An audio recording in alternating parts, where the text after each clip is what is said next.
Apa kaitan dia? Itu dulu semasa kita bersiap untuk melawan penjajah. Tapi sekarang dengan dana yang besar kepada JAKIM, ya, saya tambah jadi 2,5 bilion ringgit tahun ini. Ya. Ini tak termasuk peruntukan-peruntukan lain. Sekolah menengah agama, bawah Kementerian Pendidikan, semua tidak. Jadi orang nak mengatakan bila kita beri bantuan kepada sekolah Cina 50 juta, rendah. Ini Anwar ini sudah tinggalkan semangat agama, dia hanya bantu sekolah Cina. Ya Allah. Dan orang kita terpengaruh kerana tidak ada pencerahan, ada ilmu kononnya. Ya. Get the facts right. 2,5 bilion, campur-campur boleh cakap tak kurang daripada 3 bilion ringgit hanya untuk pendidikan Islam. Ya. Kita bagi 50, kalau 100 juta sekolah Cina, apa masalah dia? Negara ini negara pelbagai kaum, saya nak aman negara ini. Ya. Baik. Tapi cabaran kepada sekolah-sekolah pondok itu apa dia sekarang? Kalau dia nak masih terikat dengan karya-karya lama, saya tak ada masalah.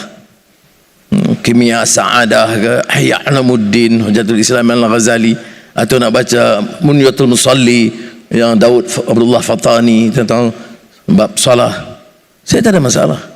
Itu dia fikir, dia putuskan. Tapi saya cadangkan kepada Tutup Guru, ini dunia sekarang, kalau nak jadi benteng pertahanan umat, dia kena sedia terima beberapa disiplin baru. Untuk region kita, semiconductor hub. Ya, sebab itu bila orang kritik umpamanya perjanjian dagang dengan Amerika, dia seolah kita menyerah semua. Tidak.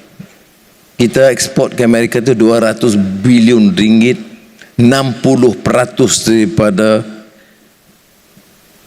production E&E dan semiconductor ke Amerika Syarikat.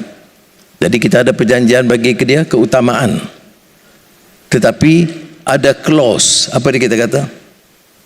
Tidak ada mana-mana peruntukan dalam perjanjian dengan Amerika menghalang kita, pertama, untuk memutuskan berdasarkan kepentingan keselamatan negara kita, terikat dengan undang-undang dan peraturan negara kita, dan hak kita menilai semula dan memberi notis untuk membatalkan. Tapi diserang betul-betul. Baca bagi habis. Itu selingan sedikit kan, isu ini hangat dibincangkan. Tapi kalau benar kita ini tunduk kepada Amerika, mengapa hari Ahad saya sign dengan Presiden Trump, hari Isnin kita sign dengan negara China? Tapi ini yang berlaku. Minggu depan saya ke Afrika Selatan, G20. Amerika boykot.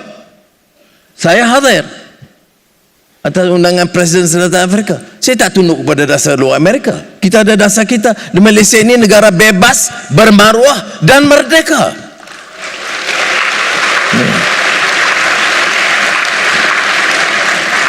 Bila saya terima dia, betul lah Omar Raya lah Anwar buat gini, tak berpasal apa, okey lah. Kalau salah pun okey lah, benda kecil. Bukanlah saya sakau beliau-beliau. Ini orang yang sakau beliau-beliau pun tak cakap apa-apa.